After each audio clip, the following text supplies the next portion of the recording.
We can also talk with my guy, Greg Cosell. He joins me every week on the Ross Tucker Football Podcast. 45 years at NFL Films. I call him the civilian GOAT, the greatest of all time in terms of breaking down NFL and college game video, game tape that hasn't played or worked for an NFL team. You can check him out on social media at Greg Cosell. I think this week we'll be previewing the NFC South. But I know Greg has some interesting thoughts on some of the quarterbacks that have been in the news lately. Looking forward to talking with the guys about hockey next hour. But Greg, I want to start with Trevor Lawrence because he just got a contract for $55 million a year. And as you and I always talk about, the money is the money. Yep. When you think about Trevor Lawrence, and I know you did a deep dive on him recently, what do you see? What do you think about him and being paid at that elite level? Well, just to start, Ross, as you know, I don't have thoughts or takes. I'm watching the film. So it's these are not takes or thoughts. The film tells you, and the other thing I do, as you probably know, is I talk to coaches as well. So I have great conversations with them about what I see, what they see, and more often than not, it pretty much is the same thing. What I will say is this.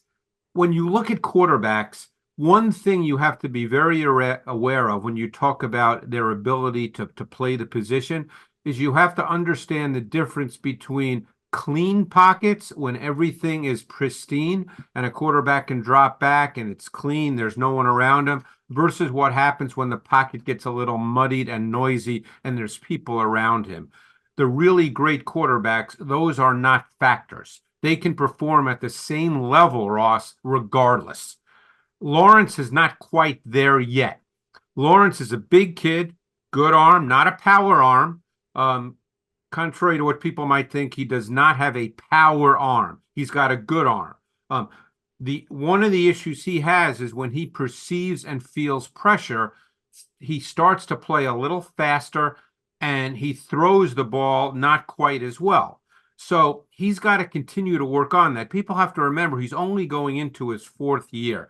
And some might suggest that his first year in the league was kind of a wash because of the whole situation that he played under with Urban Meyer. And it just, it didn't obviously work out. But I think you're dealing with a guy that's really athletic. He actually throws the ball really well on the run, but he doesn't drive the football when there are people around him. And he's going to have to get that figured out. He's a big-bodied guy who tends to be a strider and gets a little elongated in his delivery. So these are just things that he has to continue to work on. All right, so Greg, but when he came out, whether it was high school or college, I mean, he was talked about since he was maybe 15, 16 years old as being like the next guy.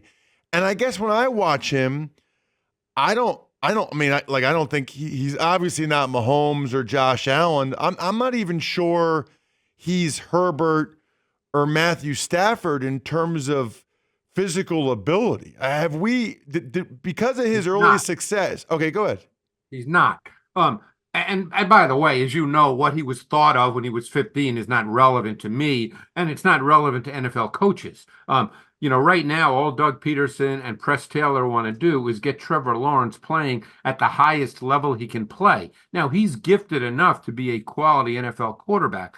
The question some will have, of course, is can he become one of those top 3 or top 5 guys? That well remains to be seen. And by the way, you don't need a power gun in order to be a top 3 or top 5 quarterback in this league. But there's certainly areas, as I said, where he needs to improve. One thing I do really like about him is he's an aggressive thrower, Ross. When he sees one-on-one outside the numbers, he is delivering the football. And you need to do that in the NFL. It's really hard to be a truly high-level quarterback in this league if you're not going to be aggressive throwing the football. What about the next 2 guys, Greg, that seem to be up for these big contracts? Tua Tagovailoa, Jordan Love.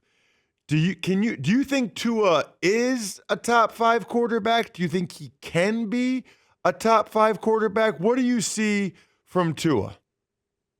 I would say that Tua is as good a window thrower as there is in the NFL. He has an innate feel for underneath coverage and the timing of throws between and behind coverage. Those window throws versus zone is what separates him from many quarterbacks in the NFL. His sense of timing and anticipation is really, really high level. And so everything about his game is built off that. The question you have to ask yourself, and believe me, this is what this is what coaches talk about, is where do you stand when it comes to the ability to make second reaction plays, make plays outside of the structure, or make plays even late in the down in the pocket where the ball can't come out with timing and rhythm. Now, keep in mind that this is an offense that is totally built on that. And because of the receivers they have and the motion that they deploy, which is far and away the most in the league, very rarely is the timing and rhythm disrupted. I mean, Hill, Waddle, now they'll have Beckham. These guys get off the ball. They're not stopped. They're not pressed. They're not disrupted. So the timing and rhythm is there. So the speed of Hill and Waddle is really problematic. It's tough to play man coverage. It's tough to play single high safety coverage. So therefore, Tua, for the most part, can play at a high level. One point I want to make, because people always talk about deep throws.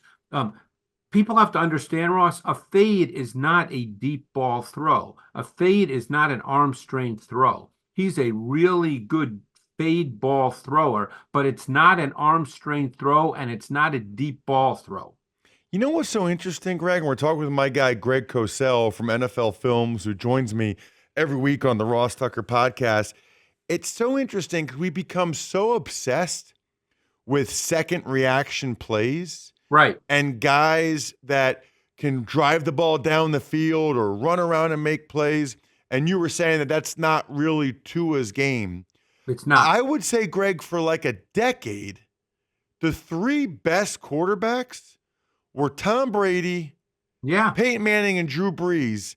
And I don't really remember seeing those three guys make a whole lot of second reaction plays. I mean, most of what they did was getting the ball out quick, timing and rhythm into windows. Right, but there's one thing, particularly Brees and Brady, more so than Peyton. Peyton's just a different animal overall. But Brees and Brady were still very good, what we call late in the down, Ross. In other words, they're not leaving the pocket, but they could stay in the pocket and they could make throws later in the down. In other words, it didn't always have to be the precise timing and rhythm. They didn't leave the pocket to do it, but they could do it from the pocket.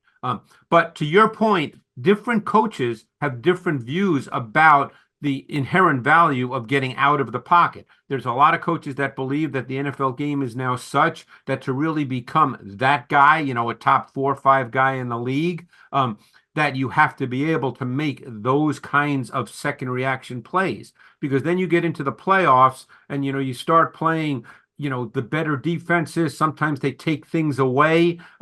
And that's happened with Tua at times. And, there's a lot of people who believe that, hey, he's going to have to somehow try to get beyond that. We'll see if he can. They're a difficult offense to defend. There's no question about that. But he's certainly not a second reaction outside of structure, above the X's and O's, whatever term you want to use. That's not his game. So one thing that I think was really interesting last week, Greg, you said to me that you would be very, very, very surprised if Sam Darnold doesn't start for the Minnesota Vikings, because J.J. McCarthy has a quote unquote, a lot to work on. I guess my question is, I feel like now that he's been with 3 teams, we kind of know what Sam Darnold is. Can you make the argument that if J.J. McCarthy has a lot to work on, that the Vikings would be better off if he was playing and working on it, as opposed to, what is it? How does it help you if you're the Vikings to have Sam Darnold start games?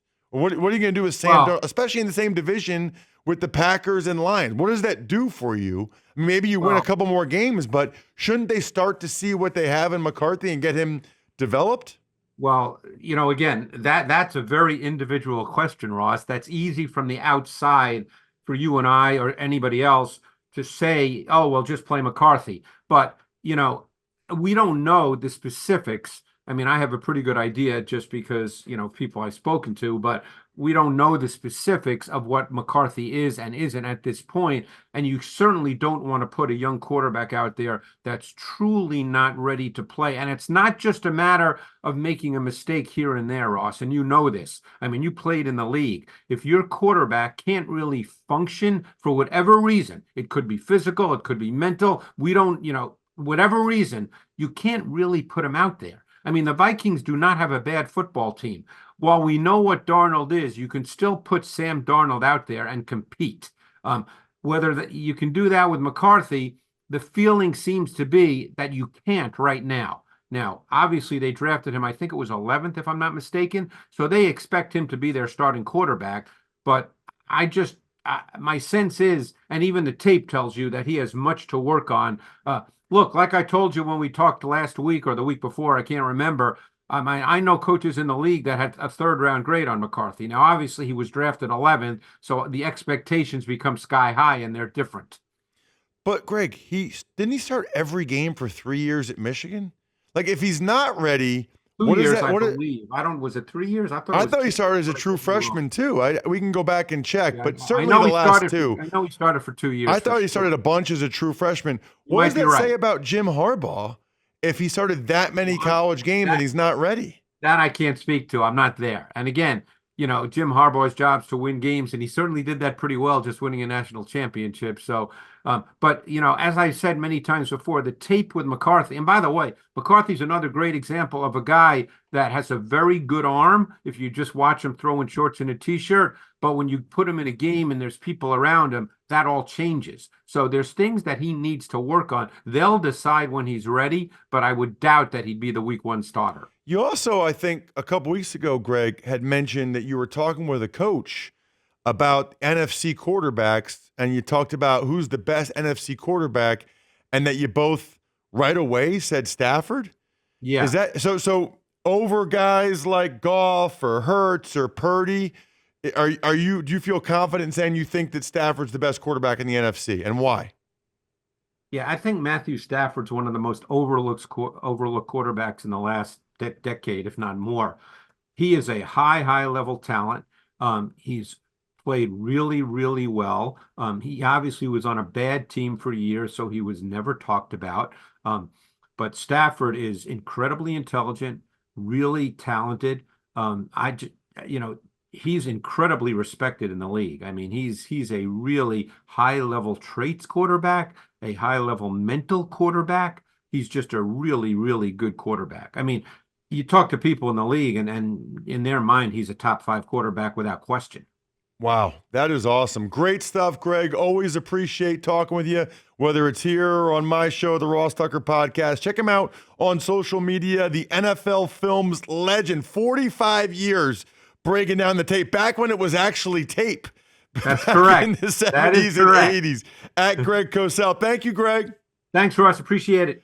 That was today's Mercedes-Benz interview of the day, and it was brought to you by, surprise, surprise, Mercedes-Benz. Luxury SUVs now come with the luxury of choice. Mercedes-Benz has gas, electric, and plug-in hybrid offerings. Learn more about the E-Class SUVs at your local dealer or at mbusa.com/special offers.